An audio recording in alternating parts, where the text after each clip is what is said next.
Gusto ba ninyo to? Itong mixed kamameshi rice? Napakadaling gawin to. Panoorin lang ninyo.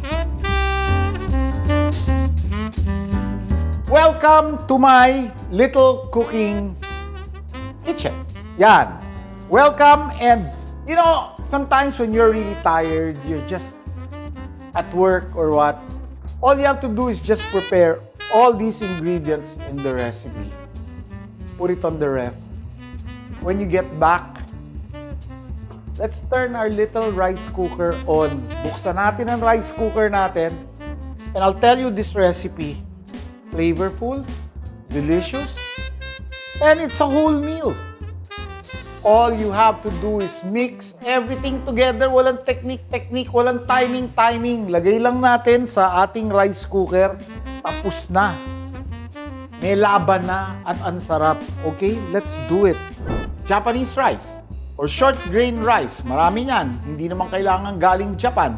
Pero may short grain rice. Pwede rin yung paborito nyong rice. It doesn't matter kung anong klaseng rice kasi iisang procedure lang to. You can wash it if you like to wash it, or you can put it straight into our rice cooker. 2 cups water. Then, nilagyan natin ng soy sauce. Nilagyan natin, here is dashi. You can buy this from Japanese stores or from the internet. Okay, we mix this together. Yan ang magbibigay ng spirit. Use Japanese soy sauce. So, we mix all this liquid together. Lagay natin lahat ng liquid natin. All this liquid together. Ano ang mga sahog natin? Let's put our salt. Okay, let's put our salt. Yung recipe, makukuha nyo dun sa ating below the video.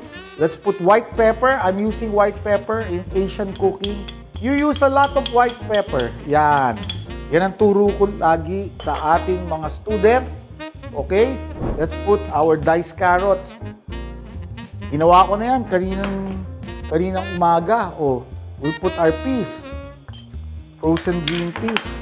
Chop tayo ng kani stick. O yun. Sinlice natin yung kani stick. Gusto nyo? Lagay kayo ng ibang seafood. Pwede tayo maglagay ng clams. Pwedeng walang clams. Pwedeng scallop. Pwedeng fish cake.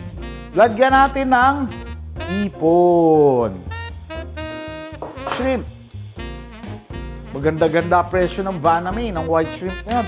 Tapos, eto na yung squid. Oh, here you go. Here's some squid. Okay? And, let's put cubes of tuna.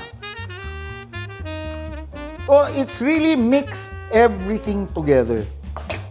And we're going to put our leeks. Okay? Okay, young corn. You can put whole corn kernel. Pag King Chef, sigurado kayo. Sigurado kayo sa quality. Tapos ito, lagyan natin ng mushroom. Okay? Lagyan natin ng mushrooms. Ito, slice na. So, all we have to do is put some mushroom. And, hintayin na lang. Relax lang. Nood ng TV. Okay? Tapos, lagay na natin. On na natin ang ating rice cooker. We wait. We wait for this to cook. And, we have a full meal. Complete meal. Umakyat na yung switch. The switch is up of the rice cooker. And look, wow, look at that. The rice is wonderfully moist.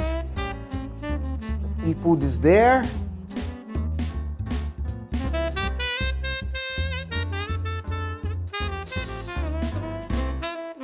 And we've got really a full meal.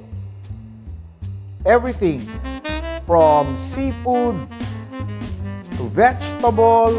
Wow, that is really a fabulous kamameshi.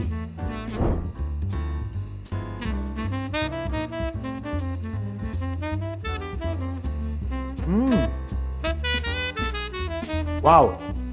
Maraming salamat sa inyong lahat. Have a flavorful week ahead. And stand by for more flavors to come. Maraming salamat sa inyong lahat. This is Chef Gene Gonzalez from the Center for Asian Culinary Studies. Come over and visit us. Have good culinary education.